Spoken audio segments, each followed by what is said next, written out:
뭐 학살이니까요. 얼마나 힘들었겠어요. 그때 그 상황을 생각해 보면 그랬을 거예요. 유대인들이 정말 눈물을 뿌리고 그 생사 앞에서 얼마나 고통스럽고 아팠을까 하는 그런 것들을 우리가 기사를 통해서 또 동영상들을 통해서 또 책들을 통해서 잘 알고 있을 것입니다. 그러나 이제 그 수용소들을 다시 탈환하는 연합군들에 의해서 탄압되어지고 또 이제 풀려지게 되는 이제 그런 일들이 있게 되잖아요. 그래서 가스실에 들어가기 전에 이제 살아나는 그런 사람들이 있게 되어지는데, 그때 이제 한 병사가 그 수용소를 탈환해서 수용소 건물을 이렇게 안에서 쭉 보는데 글씨가 써져 있길래 이 글씨가 뭔가 하고 들어가서 보니까 놀라운 글씨가 써져 있는 거예요. 아마도 유대인이었지만 예수 그리스도를 믿고 있는 사람이 써놓은 글씨였던 것이에요. 그 내용은 이것입니다. 그 크신 하나님의 사랑, 말로 다 형용 못하네. 바다를 먹물 삼아도 그 사랑 다 쓸 수 없겠네. 하늘을 두루마리 삼아도 그 사랑 다 쓸 수 없겠네. 라고 하는 그런 내용의 글이 써져 있었던 거예요.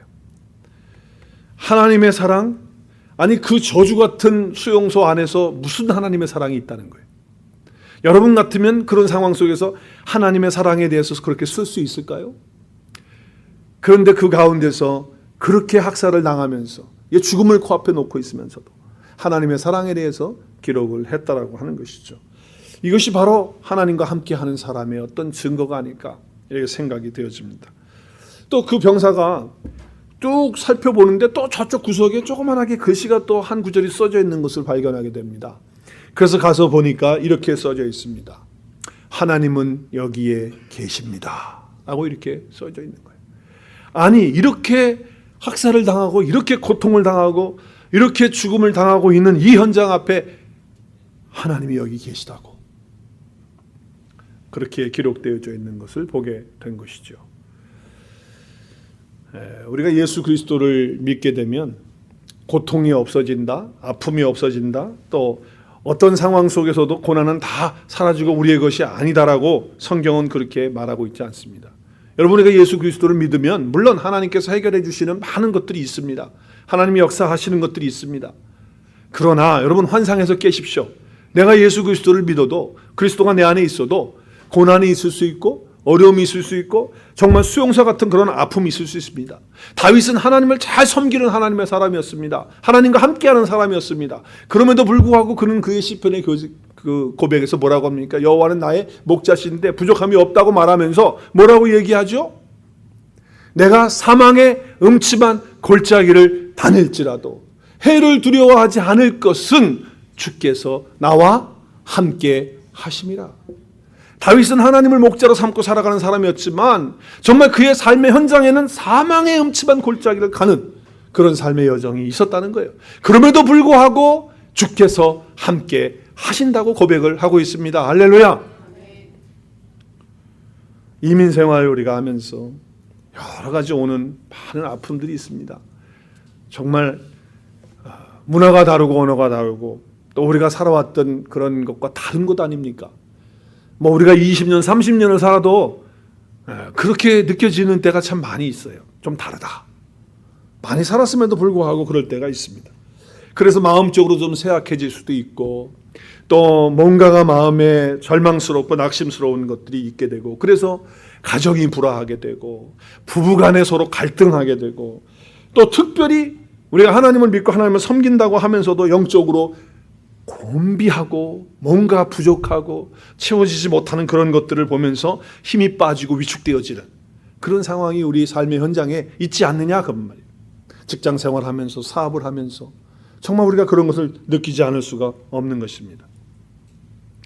오늘 본문을 기록한 스바냐 또 남쪽에서 함께 스바냐 선지사와 함께 활동했던 에레미야 그 사람은 하나님이 부르셔서 이스라엘이 둘로 나눠졌죠. 북쪽 이스라엘과 남쪽 유다로 나눠졌는데 그때 하나님께서 남쪽의 선지자로 파송하셔서 하나님의 말씀을 증거하게 했습니다. 첫 번째로 하나님의 말씀을 증거하는 스바냐의 증거는 뭐였냐면 이거였습니다. 하나님이 너희들을 심판하신다. 너희들을 징계하신다. 왜냐하면 우상을 섬기고 있기 때문에, 나를 떠나고 있기 때문에. 그래서 이쪽 북쪽에 있는 이스라엘은 지금 이미 아수르에서 멸망되어져 가고 있고, 너희들도 이제 갈대아인들 바벨론에 의해서 이제 너희들도 다 망하게 될 것이고 너희들은 포로로 끌려가게 될 것이라고 하는 엄청난 심판과 재앙의 메시지를 스바냐가 에레미야와 함께 하고 있습니다. 그 이야기를 들은 유다 백성들은요, 절망이 오는 거예요. 이제 우리는 망했구나. 하나님이 우리를 심판하신다고 하니 우리가 어떻게 여기서 나올 수가 있겠는가? 우리는 이제 끝났다. 우리 민족은 이제 없어지는 거 아닌가? 우리는 이제 포로로 잡혀가게 되면 어떻게 되는 것인가? 하면서 거기에 대한 두려움을 갖게 된 거예요. 그런데 또 하나님께서 스바냐를 어느 날 부르셔서 말씀하시는 거예요. 뭐라고 말씀하시냐면, 너희들이 이제 멸망하고 포로로 잡혀가는 것이 끝이 아니다. 너희들에게는 새로운 소망이 있다. 그 소망이 뭔 줄 아느냐? 메시아가 온다. 그 메시아가 오게 되면 그 메시아가 너희들을 구원할 것이다 라고 하는 약속을 주시는 것입니다. 그래서 예수 그리스도에 대한 소망을 그들이 품을 수 있도록 하시는 메시지를 스바냐를 통해서 하고 있는 것이 오늘 본문의 말씀의 내용인 것입니다. 특별히 구원받은 자들, 남아있는 자들입니다. 남겨진 자들이에요. 모든 사람이 다 아니고 하나님의 자녀가 된 사람들을 하나님이 메시아를 통해서 구원하시겠다고 하시는 엄청난 약속을 하시고 있는 것이에요. 그 남겨진 자들을 가리켜서 렘넌트라고 합니다. 렘넌트. 구루터기와 같은 자들이 있다는 거예요. 그들을 통해서 또 열방의 복음을 전해서 그들에게 소망을 주겠다고 하는 엄청난 메시지를 하고 있는 것이 오늘의 말씀인 것입니다. 저는 오늘 본문을 읽으면서 또 여러분이 읽으시면서 이거 많이 듣던 말씀이네. 왜냐하면 찬양이 그대로 있거든요. 옛날부터 김준호 목사님께서 하신 찬양인데 저도 그 찬양에 많은 은혜를 받았고요. 그리고 또 찬양뿐만 아니라 실제로 찬양을 그대로 옮겨 적은 이 말씀이 얼마나 은혜가 되는지, 특별히 17절 말씀은요, 저에게 너무 감동이 돼요. 읽을 때마다, 묵상할 때마다 저에게 주어지시는 하나님의 은혜가 특별해요. 우리 다시 한번 천천히 읽었으면 좋겠어요. 한번 읽어볼까요? 너의 하나님 여호와가 너의 가운데 계시니 그는 구원을 베푸실 전능자시라. 그가 너로 말미암아 기쁨을 이기지 못하시며 너를 잠잠히 사랑하시며 너로 말미암아 즐거이 부르며 기뻐하시리라 하리라. 아멘. 하나님이 너로 인하여 나로 인하여 어떻게 하신다고요? 기쁨을 이기지 못하신다. 그 다음에 표현이 뭡니까? 너를 잠잠히 사랑하신다. 차원이 다른 거예요. 가슴이 아리도록 정말 하나님이 우리를 사랑하시는데 그처럼 그렇게 사랑하신다. 그런데 그 사랑의 표현을요, 어떻게 하셨냐면 하나님께서 어떻게 하시냐면 기뻐하시면서 어떻게 한다고요? 노래를 부르는 거예요. 즐거이 부른다는 건 노래 부른다는 거예요. 노래 부른다는 거예요. 우리가 하나님을 향해 노래 부르는 게 뭐예요? 찬양이에요. 그렇죠? 우리가 감사해서 너무 기뻐서 하나님을 향하여 노래 부르는 게 찬양인데, 하나님도 우리를 보시면서 노래를 부르신대요. 아멘. 참 이거를 표현을 하는 이 스바냐의 이 표현 정말 감동이에요. 감동. 하나님이 나를 보시면서 기뻐서 노래를 부르신다. 왜 이렇게 이 말씀이 나에게 감동이 되고 신선하게 이렇게 흐르냐면 하나님의 사랑 때문에 그런 거예요. 하나님께서 나를 사랑하시는데 그냥 사랑하시는 것이 아니라 찾아오셔서 사랑해 주신 사랑이에요. 내가 하나님을 찾아가고 싶어도 찾아가지 못하는 그런 상황이 될 때 하나님께서 찾아오셔서 나를 향하여 사랑해 주신 그 사랑이라는 거죠. 자, 그렇다면 하나님께서 찾아오시는 그 하나님의 사랑에는 무엇이 담겨 있을까? 오늘 말씀을 통해서 볼 때 우리 한 몇 가지를 생각해 볼 수 있는데요. 그 첫 번째 임마누엘의 이야기가 담겨져 있습니다. 임마누엘의 이야기가 담겨져 있어요. 하나님이 함께 하신다는 거예요. 임마누엘이라는 뜻이 뭐예요? 하나님이 우리와 함께 하신다라고 하는 뜻입니다. 임마누엘. 하나님이 함께 하시기만 하신다면 모든 것이 다 해결된다고 저는 믿습니다. 모든 것이 다 하나님이 함께 하시는데, 하나님이 함께 하시는데 뭐가 두려워요? 하나님이 함께 하시는데 뭐가 문제겠어요? 여러분, 하나님이 함께 하시면 모든 어려움이 다 밝아질 줄로 믿습니다. 어떤 문제도 정돈되어 있지 않고 혼란스러운 모든 것들도 다 제자리로 돌아가서 정돈이 되고, 하나님이 함께 하시면 모든 삶이 바르게 되어지는 그런 축복이 있게 된다는 거예요. 고통스러운 삶이 와도 그 고통스러운 삶이 다 은혜로 바꾸어지는 그런 축복이 임마누엘에 담겨져 있다는 거예요.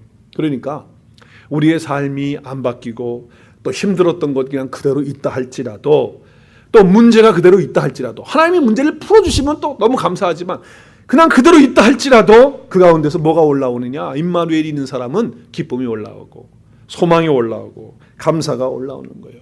이것이 임마누엘의 위력인 줄로 믿습니다. 이것이 임마누엘의 위력이에요. 오늘 스바냐의 표현에 의하면 뭐라고 말하죠? 너의 하나님 여호와가 어디에 계신다고요? 너의 가운데 계신다. 어디에 계신다고요? 너의 가운데. 가운데는 어디예요? 어디? 내 마음 중심에, 내 영혼 속에 누가 함께 계신다고요? 하나님께서 함께 계신다. 하나님이 함께 계신다고 하는 이 임마누엘의 놀라운 축복이 우리 가운데 있는 거예요. 여러분, 하나님 함께 계시면요, 맨발로도 어디든지 갈 수 있어요. 자갈밭이라도 하나님이 나와 내 삶 속에, 또 내 삶 속에 함께 가운데 계신다라고 하면 그 자갈밭도, 아니 가시밭도 능히 갈 수 있는 거예요. 하나님이 함께 하시면. 하나님이 나와 함께하는 이 임마누엘로 매일 같이 살자고 오늘 하나님이 말씀하십니다.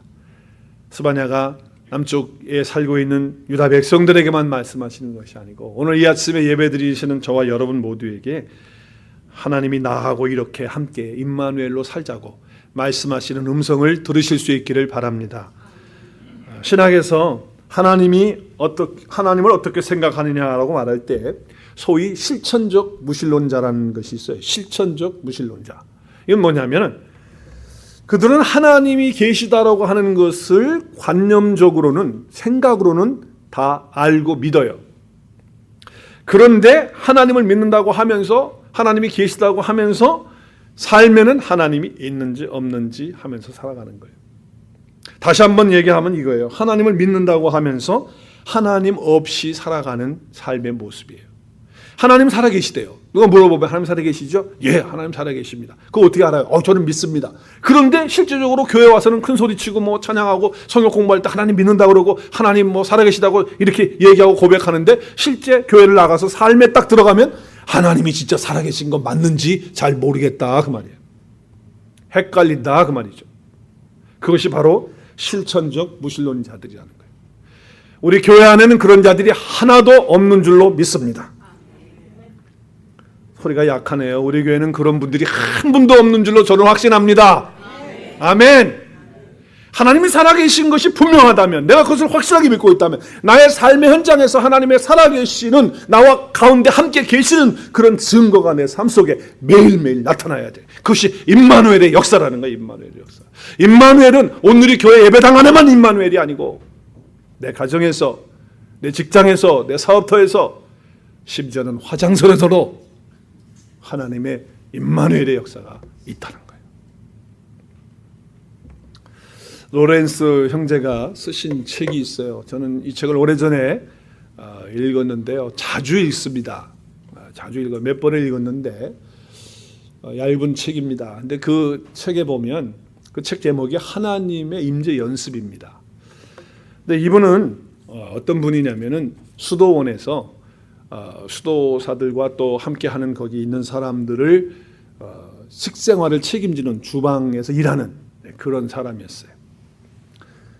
그런데 자기가 하나님을 믿고 있지만 하나님의 임재하심이 뭔지를 모르는 거예요. 그래서 연습을 하기로 했다는 거예요. 하나님의 임재하시는 연습을. 그래서 하나님이 나와 함께 하신 걸 내가 믿고 있고 알고 있는데 실제로 내 삶에서 자기가 하루 종일 아침 만들고 나면 또 점심 만들고, 점심 만들고 가면 저녁 만들고, 그 다음 끼 또 생각하고, 그거 하고 있는 거예요. 그게 일이니까. 그걸 하는데 자기가 하나님 믿는데 하나님 내 안에 계시고 내 가운데 계시는 게 분명히 알고 있고 믿는데 실제적으로 그거 하면서 자기가 좀 느끼고 싶다는 거죠. 체험하고 싶다는 거죠. 그래서 연습을 하면서 하나님의 임재 연습을 하면서 이가 깨달은 게 뭐냐면 이거예요. 하나님의 임재하심의 연습은 자기 영적 생활에 있어서 가장 거룩하고 가장 필요한 것이었다라고 하는 것을 그가 고백을 합니다. 그는요, 모든 일을 하면서 국을 끓이면서 밥을 지으면서 반찬을 만들면서 칼질을 하면서 설거지를 하면서 그 순간에 자기 하나님이 자기 속에 함께 가운데 계시다는 것을 인식하고 느끼고 체험하면서 살아가는 거예요. 근데 연습을 처음에는 했는데 그 연습이 이제는 뭐예요? 자기의 실제가 된 거예요. 실제가 됐어요. 하나님 살아계시니까 실제로 자기 가운데 함께 하시는 거. 그 임마누엘의 역사를 경험한 거죠. 근데 본인만 경험한 게 아니고 옆에서 함께 일하는 사람들이 있잖아요. 혼자 일하는 게 아니잖아요. 그런데 옆에 있는 분들이 로렌스 형제를 볼 때마다 무엇을 느끼냐면 저 형제에게는 하나님이 함께 하심을 느끼는 거예요.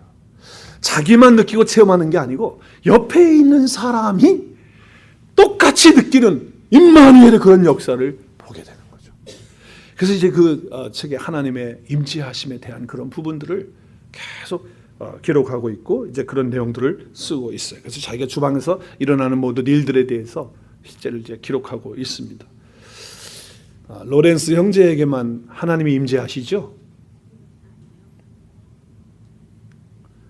교회에서 예배 드릴 때만 하나님 임재하시지요. 자매님들 또 형제님들 요새 요리하니까 요리할 때도 하나님의 임재하심이 있습니다. 여러분이 집에서 무엇을 하든지 가정에서 무엇을 하든지 회사에서 어떤 일을 하든지 간에 하나님이 함께 하심을 로렌스 형제처럼 순간마다 체험하시는 귀한 역사가 있기를 주님의 이름으로 축복합니다.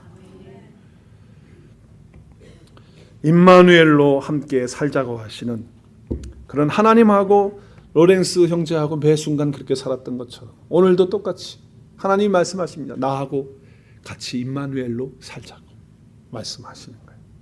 한 형제분의 이야기를 제가 좀 할게요. 그 형제는 마지못해 주일날 이렇게 해야 되겠네. 그 형제는 이런 형제였으니까 그 형제는 마지못해 주일 예배만 나가는 사람이었습니다. 근데 언제부터인가 교회를 오래 다녔는데 신앙생활에 대해서 회의가 느껴지고 갈등이 생겼습니다. 그것뿐만 아니라 직장 생활을 하고 있는데 직장도 지긋지긋합니다. 어떻게 하면 이 직장을 그만두고 그냥 다른 거 하든지 아니면 좀 쉬든지 해야지 별 의미도 없고 기쁨도 없고 보람도 없다. 이런 생각이 자기 속에 들어오니까 삶의 의욕이 다 상실된 거예요. 그런 가운데 계속 직장을 나가야 될까? 집어치울까? 삶의 의욕도 없는데 이거 하시면 뭐해? 근데 더 나가서는 이제 교회까지 생각이 된 거예요. 그래서 교회 다니는 것도 자신에게는 실제적으로 도움도 안 되는데 뭐 더 이상 교회 나가서 뭐해? 이런 마음까지 들었던 거예요. 그런데 어느 순간에 자기 생각 속에 그동안 교회를 다녔잖아요. 오랫동안. 언제만 다녔다고요? 주일날만 다녔단 말이에요. 주일날만. 그래서 주일날만 다녔는데 목사님 설교를 그래도 듣긴 들었죠. 졸면서 들고 딴 생각하면서 들었지만 그래도 들려온 게 있긴 있어요. 그런데 어느 순간에 스쳐가는 게 뭐냐면 하나님은 살아계시고 그 하나님은 언제나 우리와 함께 계신다라고 하는 게 자기 생각에 확 스쳐 지나가는 거예요. 그래서 이렇게 마음에 결심을 해요. 오늘 하루만 하나님이 살아계시고 그리고 하나님이 나와 함께 하신다는 것을 믿고 그리고 하루 한번 살아보자. 그리고 아침에 기도를 해요. 하나님 직장 나가려고 하는데 하나님 살아계시고 임재하시는 것 좀 보여주세요. 그리고 이제 직장에 나갔어요. 그 직장에 나갔는데 사람들하고 이야기하면서도 마음속에 무슨 생각을 하냐면 하나님 살아계시고 하나님이 나와 함께 하시니지요. 이런 마음을 가지고 이야기를 합니다. 그리고 하루 일과가 나와서 자기 이제 일해야 되는 것이 있는데 그 일을 하면서도 하나님이 살아계시고 나와 함께 하시는 거 그거를 생각하면서 일을 하는 거예요. 그리고 하루 일과를 마쳐서 집에 돌아왔어요. 집에 돌아와서 하루를 돌아보니까 괜찮은 거예요. 하루가. 괜찮아. 그래서 내일도 한 번만 더 해보자.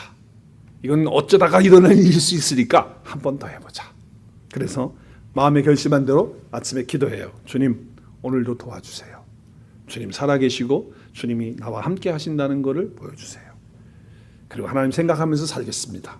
그리고 하루를 또 똑같이 시작을 하는데 너무 이야기하고 뭐 일하고 하면서 하나님하고 대화하는 거예요. 마음으로 대화를 하는 거예요. 하나님 나와 함께 하시지요. 오늘도 살아계시지요. 이렇게 대화하는 거예요. 그리고 하루 일과를 마치고 집에 와서 잠자리에 드는데 돌아보니까 어제보다 더 좋아. 야, 괜찮은 거야. 너무 좋은 거야. 그래서 우리 한국 사람들이 잘하는 거 있죠? 3-4번이잖아 그래도. 그래서 한 번 더, 3-4번, 한 번 더 해보자. 그리고 아침에 기도해요. 하나님 도와주세요. 하나님의 임재, 하나님의 함께하심, 하나님 살아계심 보게 해주세요. 그리고 직장에 나갔어요. 첫날보다도 둘째 날보다도 더 좋은 거예요. 더 감사한 거예요. 하나님이 자기와 함께 하시는 것이 이제 깊이 몸속에 체험이 되어지는 거예요. 그러면서 마음으로 기도하는 거예요. 하나님 감사합니다. 오늘도 하나님 함께 해주시고 나를 지켜주신 것을 감사합니다. 기도하는 그 순간에 갑자기 눈에서 눈물이 터지는 거예요. 그리고 마음속에서 진심으로부터 감사가 올라오는 거예요. 그리고 자기 입에서 하나님을 찬양하는 입술이 되어서 자기도 모르게 찬양이 된 거예요. 저는 그 형제를 보면서 그 형제가 자기의 의지를 가지고 자기의 결심을 가지고 그렇게 시작을 했지만 하나님의 역사하심 가운데 성령의 인도하심 가운데 그가 하나님의 임재하심의 그 능력을 맛보고 체험하게 된 줄로 저는 믿습니다. 물론 인간적인 우리의 그런 어떤 의지를 하나님이 사용을 하셨어요. 그러나 누가 일하신 거예요? 성령 하나님께서 그 형제 가운데 일하시고 역사하시고 임재하셨던 것이죠. 그래서 그 형제는요, 날마다 매 순간마다 하나님이 살아계시고 하나님이 자기와 함께 하시는 것을 경험하면서 사는 거예요. 로렌스 형제와 내가 알고 있는 그 형제만 그렇습니까? 오늘 저와 여러분도 동일하게 하나님은 살아계시고 또 하나님의 우리와 나와 함께 계시는 그런 하나님의 임재의 역사가 저와 여러분 가운데 있어지기를 바랍니다. 하나님은 오늘 그렇게 하자는 거예요.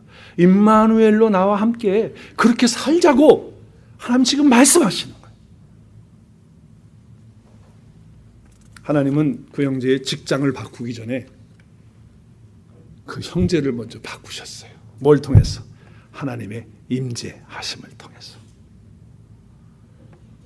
한번 생각해 보세요. 하나님이 나와 함께 하신다. 한번 큰 소리로 따라해 볼까요? 하나님이 나와 함께 하신다. 임마누엘의 역사를 맛보게 하여 주옵소서. 네, 한번 옆에 있는 분들 보세요. 임마누엘인가 아닌가 한번 보세요. 임마누엘 맞아요? 맞아요? 할렐루야. 자, 우리 주님이 이렇게 약속하셨어요. 제자들에게 뭐라고 약속하셨어요? 내가 세상 끝날까지 너희와 항상 함께 있으리라. 자, 거기 너희에다가 내 이름을 넣고 한번 읽겠습니다. 시작. 볼지어다 내가 시작. 볼지어다 내가 세상 끝날까지 성우와 함께 있으리라 하시니라. 또 성우를 따라하지 마시고 여러분 이름 넣어서 다시 한번 시작. 볼지어다 내가 세상 끝날까지 성우와 함께. 할렐루야. 임마누엘의 이런 위력의 역사가 날마다 매 순간마다 있기를 하나님은 그토록 원하시는 거예요.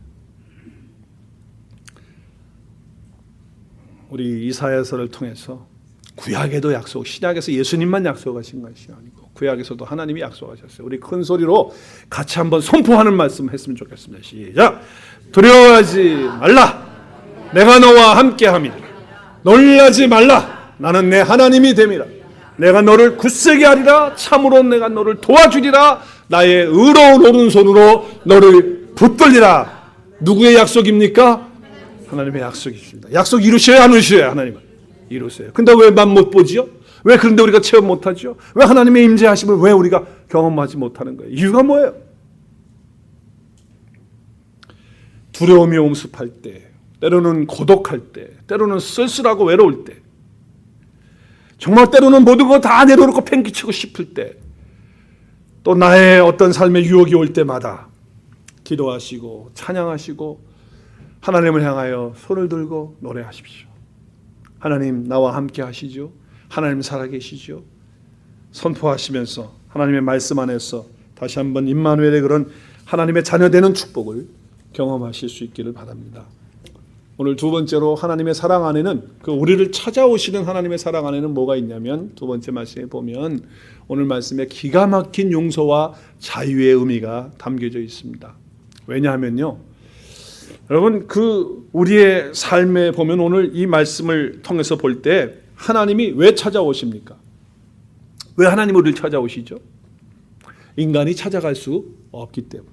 인간 스스로는요, 인간의 스스로 힘으로 하나님께 갈 수 있습니까? 갈 수가 없습니다. 왜 못 갑니까? 왜 못 가요? 하나님 너무 멀리 계셔서 못 가죠? 우리가 어떻게 하나님 계신 게 그렇게 멀리까지 갑니까? 못 가요. 그래서 못 가는 거예요? 뭐 때문에 하나님께 못 가는 거죠? 죄 때문에 못 가는 거예요. 하나님은 거룩하시고 죄를 알지도 못하시는 분입니다. 죄를 용납할 수가 없어요. 그래서 죄를 가진 인간은 하나님을 떠나서 하나님 앞에 스스로 갈 수가 없는 존재가 됐어요. 원래는 하나님과 교제하며 하나님과 함께하는 삶이었는데 죄가 들어와서 하나님과의 관계가 깨졌잖아요. 그래서 더 이상 하나님 앞에 갈 수가 없는 그런 인간이 되었어요. 그래서 성경에 보면 신앙이 있다는 사람들도 하나님을 찾아가려고 했다가 하나님 만나는 그 순간에 엄청난 그런 역사를 보게 되죠. 그리고 하나님 앞에 엎드려서 나는 망하게 됐다고, 나는 죽는다고. 하나님 보면 죽어요. 그래서 여러분, 이사야 선지자도요, 하나님 앞에서 자기가 이제 하나님의 입술로 뭐 별 얘기 다 했던 사람 아니에요? 그런데 하나님의 성전에 들어갔다가 하나님을 만나봐요. 하나님을. 그러면서 뭐라고 그래요? 나는 망하게 됐다고 그래요. 망하게 됐다고. 화로다. 나는 망하게 됐다. 나의 입술이 부정한 사람이요, 나의 입술이 부정한 백성 중에 거주하면서 만군의 여호와이신 누굴 봤다고요? 왕이신 여호와 하나님을 내가 배웠기 때문에 나는 이제 망했다는 거예요. 난 죽는다는 거예요. 끝났다는 거예요. 왜? 인간이 하나님을 그냥 만나면 죽어요. 그 죄를 해결하지 않고 하나님 만날 수가 없어요. 그런데 그 죄가 해결되지 않는데 하나님 만나니까 죽게 됐다는 거예요. 망하게 됐다는 거예요. 그러다 보니까 우리 하나님과 우리 사이가 어떻게 됐습니까? 단절되었죠. 연락도 안 되고 만남도 안 되고요. 인간 스스로는 하나님과 함께 할 수 있는 그런 존재가 못 된 거예요. 죄 때문에. 그래서 뭐가 옵니까? 죄의 결과는 사망이에요. 심판이에요. 멸망이에요. 형벌이에요. 그렇기 때문에 하나님과 우리 사이는 끝난 거가 된다는 거예요. 그래서 너무나 많은 사람들이 신앙이 있다고 하는 사람들도 하나님하고 너무 멀리 있는 거예요. 왜? 두려워서. 죄가 해결되지 않아서. 하나님 믿고 있으면서도 하나님과 멀리 있는 그런 사람들이 있다는 거예요. 여러분, 하나님이 찾아오신 이유가 뭐예요? 죄 때문에 찾아오셨죠? 우리가 못 가니까. 그런데 오셔서, 왜 하나님이 오셨죠? 오셔서 야단치려고 오셨죠? 야단치려고 오셨어요? 너 한번 나한테 혼나볼래? 그래서 찾아오신 거예요? 너 언제까지 그럴 거야? 그러면서 야단치려고 오신 거냐고요? 오늘 15절 말씀 보시겠어요? 왜 오셨는지. 왜 오셨는지. 내 형벌을 제거하시기 위해서, 내 원수를 쫓아내시기 위해서. 할렐루야! 내가 다시는 화를 당하는 그것 때문에 두려워하지 않도록 하기 위해서 주님이 찾아오셨어요. 저와 여러분을 찾아오신 거예요. 어마어마한 역사지요. 무엇을 의미하는 거예요? 탕감을 의미하는 거예요. 죄사함을 받았다는 거예요. 속죄함을 받았다는 거예요. 인간이 가지고 있었던 죄의 명예, 그 죄를 지었으므로 결과가 사망인데 그 사망의 한계, 그 모든 것들을 하나님께서 일방적으로 오셔서 이것을 예수 그리스도 안에서 다 풀어버리시는 역사를 행하시기 위해서 우리를 찾아오셨다는 것입니다. 그 형벌에서, 그 모든 것들에서 우리를 해방시켜 주시는, 자유를 주시는 그런 역사가 이루어진 거예요. 누구 안에서? 예수 그리스도 안에서. 그 십자가를 통해서 이루어진 거예요. 우리 한번 선포했으면 좋겠어요. 바울의 선포가 저와 여러분의 믿음의 선포가 될 수 있길 바랍니다. 로마서 8장 1절 2절입니다. 시작. 그러므로 이제 그리스도 예수 안에 있는 자에게는 결코 정죄함이 없느니 큰 소리로 이는 그리스도 예수 안에 있는 생명의 성령의 법이 죄와 사망의 법에서 너를 해방하였습니다. 할렐루야. 하나님이 왜 죄인된 우리를 찾아오셨냔 말이에요. 우리에게 자유와 해방을 주시려고, 그 사망에서 생명 주시려고 하나님 찾아오셨어요. 그리고 우리에게 말씀하세요. 이제 나와 함께 그 자유를 누리면서 그 생명 안에서 함께 매일매일 살자고 하나님이 말씀하시고 계시는 것입니다. 그래서 하나님은 모든 죄의 형벌과 원수 마귀 사단에 다 내어 쫓고, 하나님은 이제 뭐라고요? 나하고 그 자유와 그 해방 속에서 함께 살자고, 그러면서 힘내라고, 축 처지지 말고 위축되지 말라고 말씀하시고 계시는 것입니다. 어떤 사람이 갈등하면서 살고 싶겠어요? 손 들어보세요. 갈등하면서 살고 싶은 사람 아무도 없어요. 누가 싸우고 싶겠어요? 싸우고 싶으신 분 아무도 없잖아요. 갈등하고 싸우고 싶은 사람 아무도 없어요. 나는 힘들게 살고 싶어. 손 들어보세요. 아무도 없어. 그런데 그게 안 된단 말이에요. 왜 안 되죠? 왜 안 돼요? 왜 갈등을 해결하지 못하고, 왜 싸움을 해결하지 못하고, 왜 힘든 것들을 해결하지 못해요? 마음은 원하는데, 그렇게 살고 싶지 않은데 왜 안 되는 거죠? 능력이 없어서 안 되는 거예요. 내 힘으로는 안 된다는 거예요. 안 된다는 거예요. 이유가 뭐예요? 갇혀 있으니까. 형벌 가운데 있으니까. 사망 가운데 있으니까. 거기에 묶여 있으니까. 내 힘으로 도저히 나올 수가 없는 거예요. 그래서 하나님은요, 이제 역사 이야기를 새로 쓰시겠다는 거예요. 그래서 우리에게 적혀져 있는 모든 의문에 써져 있는 것들을, 마귀 사단이 기록해놨던 모든 것들을 다 제하시고 찢어버리시는 거예요. 어디에서? 십자가에서. 우리 한번 선포합니다. 또 범죄와 육체의 부활대로 죽었던 너희를 하나님이 그와 함께, 예수님과 함께 살리시고 우리의 모든 죄를 사하시고, 큰 소리로 우리를 거스리고 불리하게 하는 뭘요? 법조문을 누가 써놓은 거야? 이 마귀 사단이 써놓은 게 있어요. 나를 지적하기 위해서, 나를 고소하려고 써놓은 그 증서를 어떻게 했다고요? 여기 지웠다는 것은요, 찢어버렸다는 거예요. 제하였다는 거. 찢어버렸어. 어디에서? 십자가에서 다 찢어버렸었어. 할렐루야! 다 찢어버렸어. 그러면서 주님 말씀하시는 거예요. 이제 자유와 기쁨과 해방 속에서, 그 죄의 속박이 아니라 이제 하나님의 그 생명의 은혜 안에서, 그 십자가의 은혜 안에서 함께 나와 살자고 주님 말씀하시는 거예요. 더 이상 거기에 얽매여 있지 말라고 하시는 말씀을 하고 있는 거예요. 사람들은 두려워해요. 불안해해요. 상처받을까 봐, 망할까 봐, 죽을까 봐. 그거 다 찢어버리시고 해결하셨다는 거예요. 십자가에서. 그래서 오늘 16절에 스바냐는 이렇게 표현을 해요. 내 손을 늘어뜨리지 말라는 거예요. 하나님이 다 그렇게 해주셨는데 왜 축 처져가지고서 맥 빠져가지고 다 죽은 사람처럼, 곧 지구가 멸망하는 것처럼 그렇게 인생을 살아가느냐? 하나님이 다 해방하지 않았느냐? 하나님 다 자유롭게 해주지 않느냐? 그리스도 예수 안에서, 그 복음 안에서 하지 않았느냐? 왜 어느 때까지 그렇게 하겠느냐라고 하는 말씀을 주고 있는 거예요. 하나님은 이제 백제에다가 새로운 소망으로, 새로운 삶으로 새롭게 다시 쓰시겠다고 하시는 놀라운 약속을 주시는 것입니다. 하나님은 우리에게 오늘 말씀하십니다. 예수 그리스도 안에서, 그 복음 안에서 모든 죄의 형벌과 그리고 그 원수 마귀 사단을 다 내어 쫓으셨으니 하나님은 이제 나하고 이렇게 자유와 해방 속에서 살자고 말씀하시는 음성을 들을 수 있기를 바랍니다. 그런 음성을 들으셔야 돼요. 우리 선포하겠습니다. 진리 되신 예수님이 오시면 어떻게 되는지 우리 선포합니다. 시작. 진리를 알지니 진리가 너희를 자유케 하리라. 참된 진리이신 예수님을 알게 되면, 그 말씀을 깨닫게 되면 죄와 사망에서, 두려움에서, 불안에서, 고독과 외로움에서, 답답함에서, 모든 상처에서, 그 쓴뿌리에서 자유하게 되는 것입니다. 그 진리가 우리를 자유케 하니까 우리 성령 안에 있는 사람이 됐어요. 성령 안에 있는 사람 어떻게 됩니까? 우리 한번 선포합니다. 고린도후서 3장 17절. 주는 영이시니 주의 영이 계신 곳에는, 주의 영이 계신 곳에는, 주의 영이 어디 계시는데? 어디? 내 가운데 계시는데. 그럼 뭐가 있어요? 자유가 있다. 그 자유를 가지고 나하고 함께 살자고 주님 말씀하십니다. 성령이 나와 함께 하시면 죄와 사망에서 해방됩니다. 원수 마귀의 소나기에서 나를 괴롭히고 있는 그 마귀를 발로 밟으면서 승리하면서 살 수 있는 것을 누리면서 살도록 해주셨습니다.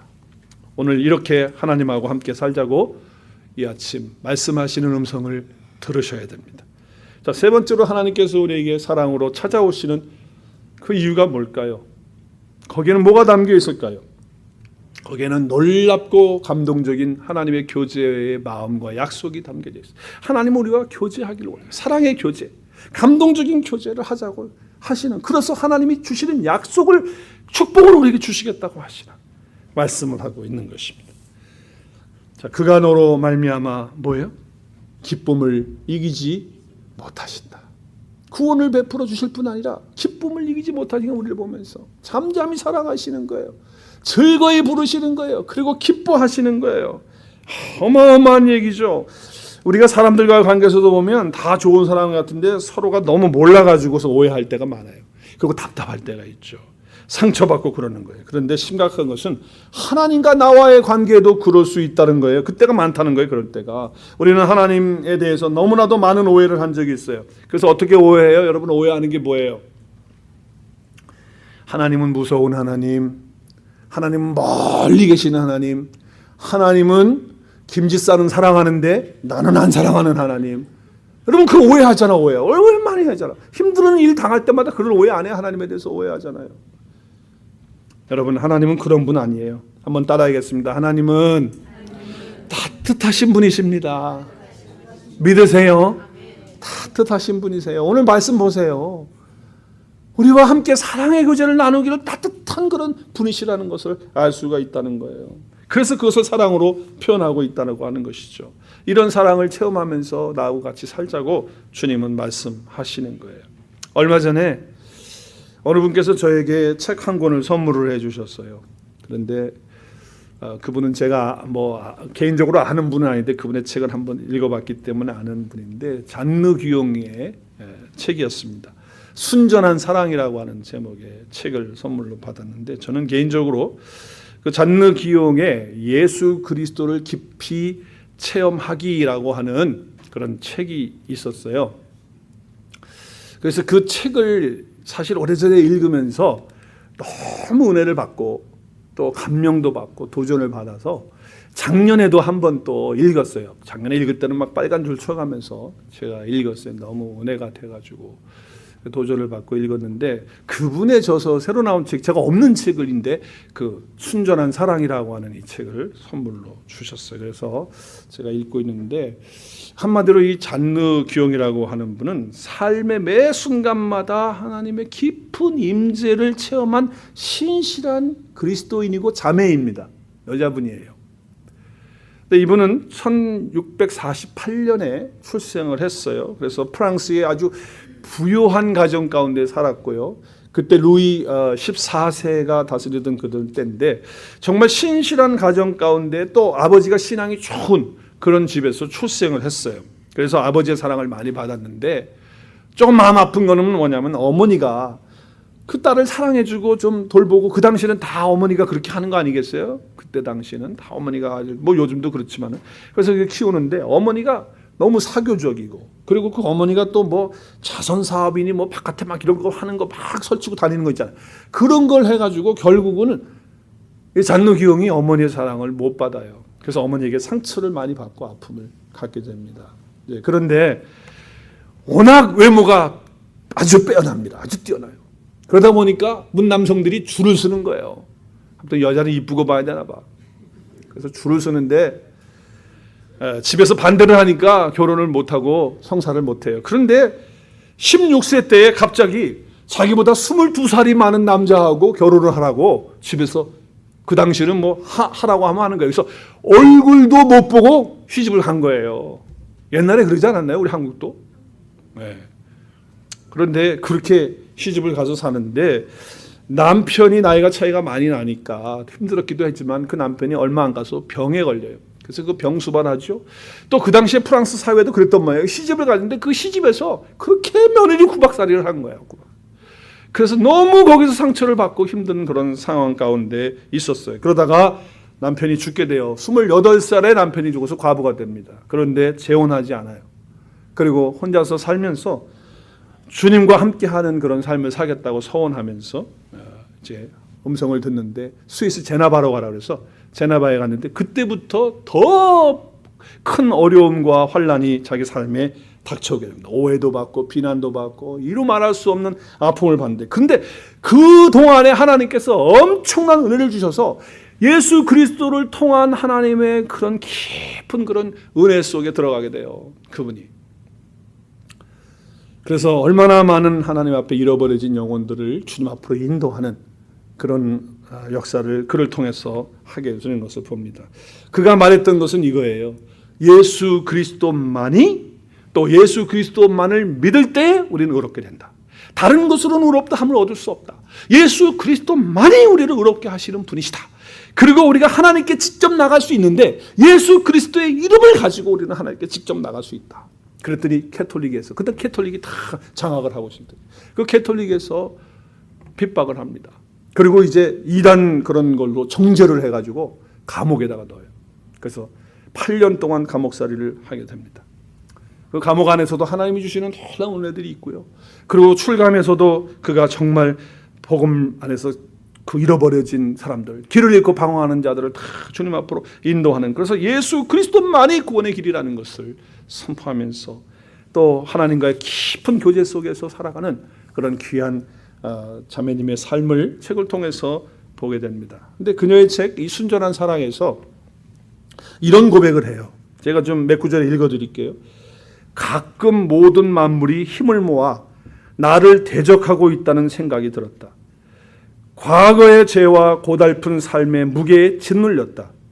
내 눈물이 내 음료수였고 슬픔이 내 음식이었다.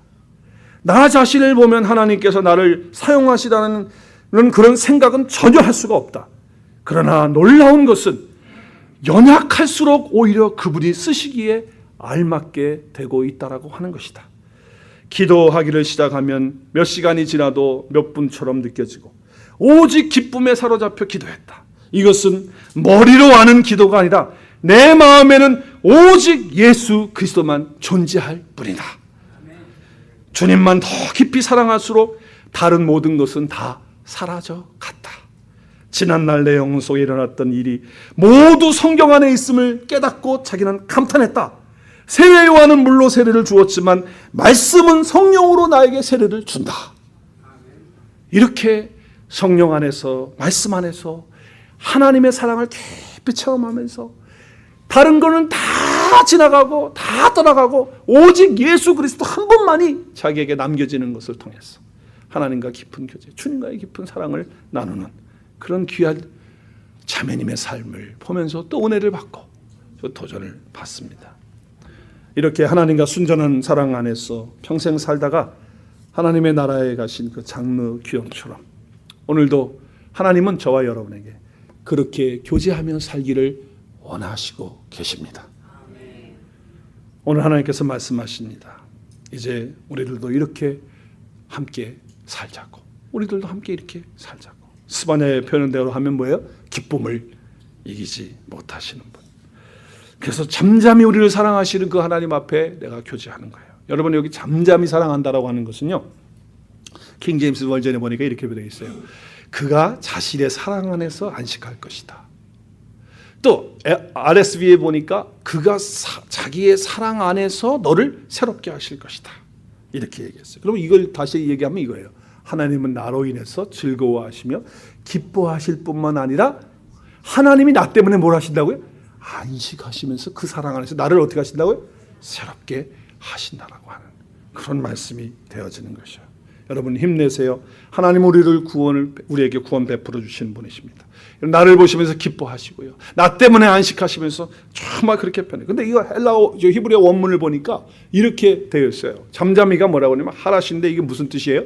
침묵하다는 뜻도 있지만 무슨 뜻이 있다고요? 새기다는 뜻이 있어요. 그러니까 하나님은요, 나를 어디다 새겨놓으신 거예요? 하나님 자신에게 나를 새겨놓으셨어. 그리고 사랑으로 나를 바라보시면서 기뻐하시는 거예요. 저와 여러분은 하나님에게 새겨진 존재인 줄로 믿으시길 바랍니다. 누구도 지울 수 없는 거예요. 그것이 바로 생명책에 기록되어져 있는 거예요. 할렐루야! 그러면서 우리를 바라보시면서 기뻐하시는 하나님의 모습을 보는 거죠. 여러분, 하나님이요, 우리의 사랑스러운 모습을 보시다가 저는 이런 생각을 해봤어요. 잠이 드신 것 같아. 우리를 보면서 야, 이쁘다, 사랑스럽다 이러다가 하나님이 잠이 드셨어. 우리 한번 읽어볼까요? 제가 쓴 거 한번 같이 읽었으면 좋겠어요. 시작. 하나님은 너무 사랑스러운 가운데 같이 잠이 드신 것입니다. 내가 자고 있는 모습을 보니까 너무 이쁘시니까 사랑스럽다 하다가 하나님도 옆에서 같이 잠이 드신 것입니다. 그 사랑 가운데서 쉼을 누리고 안식을 갖는 것. 이것이 뭐예요? 너를 잠잠히 사랑하신다는 거예요. 그러다가 너무 좋으셔서 하나님은 어떻게 나를 보시면서 노래까지 부르시는 거예요. 할렐루야. 저와 여러분이 그런 존재가 되기를 하나님은 그토록 원하시는 거예요. 아멘. 자, 오늘 말씀을 정리하면서 여러분, 하나님이 이렇게 살고 싶다, 너하고 이렇게 살고 싶다고 말씀하십니다. 나하고 이렇게 살고 싶다고 말씀하십니다. 임마누엘로 언제 어디서나 내가 너와 함께 한다라고 하는 걸 느끼면서 살기 원하시고, 이미 죄와 사망의 모든 두려움과 불안과 고통과 또 외로움과 소외됨과 모든 것들을 다 제거하시고 그 마귀의 권세를 다 없애버리시고 생명과 자유와 그 기쁨과 해방을 주셨으니 그것을 누리면서 나하고 함께 살자고 말씀하십니다. 그리고 더 나아가서 사랑의 깊은 이런 교제 속에서 잔누 기용처럼 하나님과 이런 사랑을 나누기를, 그런 교제를 나누기를 원하시면서 나를 보시면서 노래를 부르시기 원하시는 그 하나님의 마음을 읽으시면서 저와 여러분이 이런 은혜 가운데 거하시는 축복이 있으시기를 주의 이름으로 축원합니다.